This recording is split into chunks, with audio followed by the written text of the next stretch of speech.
नमस्कार दोस्तों, ये वीडियो काफ़ी रोचक विषय के बारे में है। हमारे देश में सांपों के बारे में बहुत सारी धारणा होते हैं, जिनमें से सबसे बड़ी धारणा यह है कि सांपों के पास मोनी होते हैं। ज़्यादातर लोग इस तरह की बातों पर विश्वास नहीं करते हैं, मगर पौराणिक मान्यता के अनुसार कुछ सांप मोनीधारी होते हैं, यानी उसके सर पर अत्यंत मूल्यवान और चमत्कारी पत्थर होते हैं, जिसे हम मोनी कहते हैं। नागमणि यानी जहरी नाग की वो मूल्यवान पत्थर, जिसके बारे में कहा जाता है कि वो जिस इंसान के हाथ लग जाता है उसकी किस्मत ही बदल जाती है।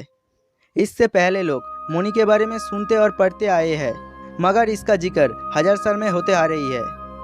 नागमणि के बारे में कहा जाता है कि इसका इतना तेज प्रकाश निकलता है कि देखने वालों का आंखें नष्ट हो जाता है।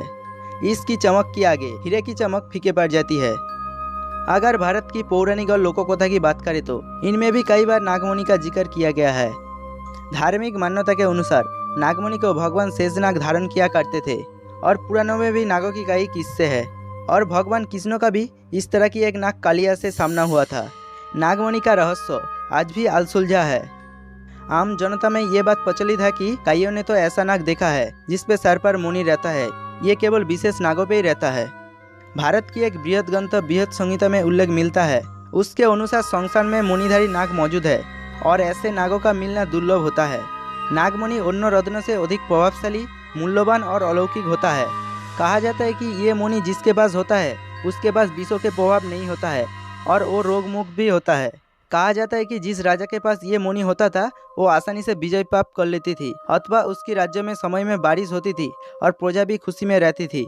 कहा जाता है कि एक नाग की आयु जब 100 वर्ष हो जाती है उसके अंदर ये मुनि जागृत होता है, और ये मुनि आ जाने के बाद वो नाग किसी तरह की रूप धारण कर सकती है, यानी वो इच्छाधारी नाग बन जाती है। और जब तक इस नागों के पास ये मुनि होता है तब तक उसकी मृत्यु नहीं होती। कहा जाता है कि जब मुनि से नागों को अलग किया जाता है उस पल ही उसकी मृत्यु हो जाती है। लेकिन वास्तव में नागों के पास मुनि होता है या एक कल्पना मात्र, जो आज भी एक रहस्य बन के रह गया। कालनाग जो नागमणि को धारण करता है वो नाग परिवार का ही होता है। अब प्रश्न ये है कि कोबरा में कैसे मुनि दीक्षित होता है। ऐसा कहा जाता है कि जब कोई कोबरा का आयु 100 वर्षाधिक हो जाती है और उसका बीज समाप्त प्राप्ति नहीं होते, तो वही बीज कोड़ा होकर एक इंद्रधनुष मोती का रूप ले लेते हैं, और वो शिकार करने के लिए इसकी उपयोग करते हैं। कोबरा एकमात्र सांप है जो कीड़े खाता है, और वो चींटी और अन्य जीव पर जीवित रह सकते हैं। प्रोफेसर हेल्सोल्ट, जिन्होंने व्यक्तिगत रूप से प्राकृतिक परिस्थिति में नागों को श्रीलंका में देखा था, और उन्होंने मोनी का कुछ टुकड़ों पर खोज भी की थी। उन्होंने पाया था मोनी क्लोरोफिन नामक एक खनिज से बना है जो बहुत ही दुर्लभ होता है। कुछ तरह की क्लोरोफिन तो कुछ समय के लिए गर्म करने से घंटा तक चमकती रहते हैं। लोगों की मन में गलत बात होती है कि मोनी नागों की होठों पे रहते हैं, और ये बात बिल्कुल गलत है। शुरुआत में नागमणि इतना चमकीला नहीं होता था, लेकिन उसे बार बार धोने पर धारवाल तलवार की तरह चमकीला हो जाता है। और कुछ समय तो हमें नागमणि के नाम पर नकली नागमणि देखने मिल जाते होंगे, जिससे निर्दोष लोगों को बेवकूफ़ बनाई जाती है।